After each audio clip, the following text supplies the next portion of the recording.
Alright, how's everybody doing out there today in the world of electronics and YouTube and everything else out there, otherwise known as Math Magic Land? In this video, we're going to take a look at solving quadratics by taking square roots, but we're only going to take a look at this type, type 1, where your answers are rational. And if you don't know what a rational number is, just kind of recap your brain a little bit. A rational number can be expressed in the form of a over b, which is going to be sometimes a fraction, or other times it'll just work out to be a whole number. So say like 1/2, that would be a rational number. So would the number 3, because you can express that as a fraction, like 3 over 1, because you know any whole number over 1 is that whole number. Or same thing with like -5. That's also a rational number because you can do -5 over 1 and that would be the same thing. So an irrational number would be something like square root of 3. Because, you know, you can't do anything with that. You can't write that as a fraction anyway. Something like pi, that's another irrational number because that thing just goes on forever and ever and ever, 3.14159 and so on and so forth. But anyway, I digress. So let's take a look at what we're going to have here. All of these problems, we're going to take a look at two types before we actually take a look at any examples. These ones here on the left, 4x squared equals 28. Negative 3x squared equals negative 12, 3x squared minus 5 equals 10, and 6x squared plus 2 equals 5. All of these can be solved by taking square roots. There's a pattern here, and I want to see if you can pick it up. Now take a look at these other problems over here in yellow. These are the ones that cannot be solved by taking square roots. It doesn't work. Do you see what the pattern is? Now, in the ones on the left, solved by taking square roots, all of these, notice you only have one quadratic term, something that's squared. Because remember the standard form for a quadratic, you have a, then x squared, plus, and then a bx, and plus c equals 0. Okay, so your standard form for a quadratic, you've got ax squared plus bx plus c equals 0. So all of these things on the left, notice you've got a quadratic term, something squared, but you don't have any linear terms at all. You don't have anything that has an x with it. And we've got a couple of constants, and that's okay. The ones on the right, however, notice each one of these guys is slightly different. Because not only do we have, you know, we've got all of our quadratic terms right there, but notice we also have, whether it's on the right side of the equal sign or on the left side of the equal sign, we also have linear terms. We've got something that has an x with it. None of these can be solved by taking square roots. All right, so when you're analyzing a problem and saying, hey, can I solve by taking square roots? If all you have is a quadratic term, meaning something that's squared, whether it's an x squared or an r squared or v squared, and you don't have any other linear terms, something that just has an x with it, then you can solve that by taking square roots. Otherwise, you have to use other techniques, and that's usually factoring or the quadratic formula. But more on those things later. All right, let's go ahead and take a look at a couple of examples and just kind of see what we got going on here. All right, now let's take a look at these two examples here. The first one, x squared minus 33 equals negative 8. Notice we've got only one term that's squared, so we're going to use square roots, the technique for taking square roots to solve for this. So we're going to start by adding 33 to both sides. When we do that, we get x squared equals, if we do our arithmetic correctly, you should come up with 25. Now when you square root 25, your next line is going to look like this. X equals plus or minus the square root of 25.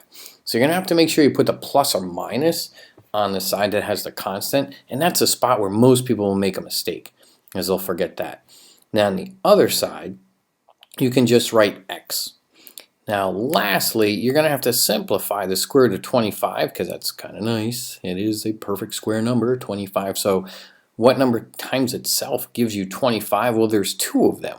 one is 5 and the other is -5. So that's why you have that plus and the minus right there, because there's two answers that could work to multiply a number by itself and give you 25 as an example. Now in our second example, you have 2n squared plus 8 equals 208. So again, we'll start by subtracting 8. So that'll leave us with 2n squared on the left, and on the right hand side you'll just get 200. Now when you divide both sides by 2, you'll get n squared equals 200 divided by 2 is a nice even 100. And then when you square root both sides, again, don't forget the plus or minus on the right hand side where the constant is. So plus or minus the square root of 100. Now 100 is also a perfect square. So if you think of two numbers that you can multiply by itself to get 100, one of those will be 10 and the other will be -10. So again, that's why you have the plus and the minus with that. So you get plus or minus 10. Alright, so those are two examples real quickly. Now I'm going to go ahead and give you two other examples and we'll play around with those here. Now if you think you understand it, go ahead and try these two on your own. Hit pause, then come back and check and see how you did. In the meantime, let's carry on. Now here we've got 49x squared equals 36. So when we divide both sides by 49, that doesn't simplify at all to anything because there's no GCF, there's no greatest common factor between 36 and 49. So we're just going to have 36 over 49. Now when you have a fraction on the right hand side and your quadratic term is on the left, again, you're going to make sure, don't forget to write the plus or minus. So we're going to write our plus and minus and then square root of that fraction, 36 over 49.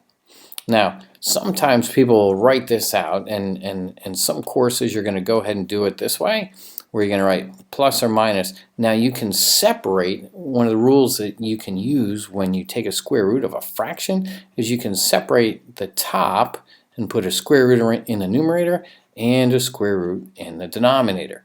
So then that would be the square root of 36 over the square root of 49, again with a plus or minus.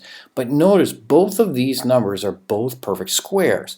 So the square root of 36 is 6 and the square root of 49 is 7. So this final answer, you get x equals plus or minus 6 over 7. All right, so a little bit of arithmetic involved in there, but not too bad. Let's go ahead and take a look at our final example here. We've got 24x squared minus 6 equals 0. So here we'll start by moving the 6 over. So that'll give us 24x squared equals 6. Now again, we're going to divide both sides here by 24. So you're going to get x squared equals 6 over 24. Now 6 over 24, I can reduce that. So we're going to want to simplify 6 over 24, and the GCF between those two is 6. So 6 divided by 6 gives us 1. 6 goes into 24 4 times. All right, not so bad. Lastly, we still have our x squared equals 1 over 4. So when we square root both sides, again, don't forget to take plus or minus the square root of that fraction, square root of 1 over 4. When you square root 1 and you square root 4, that's going to end up giving you just 1 in the numerator, and the square root of 4 is, of course, 2. So your final answer to this problem is going to be x equals plus or minus 1/2. Alright, that is it for this short little video, solving by taking square roots. All of your answers work out to nice even whole numbers or fractions. Alright, thanks for watching, and you guys have a great day. Peace out.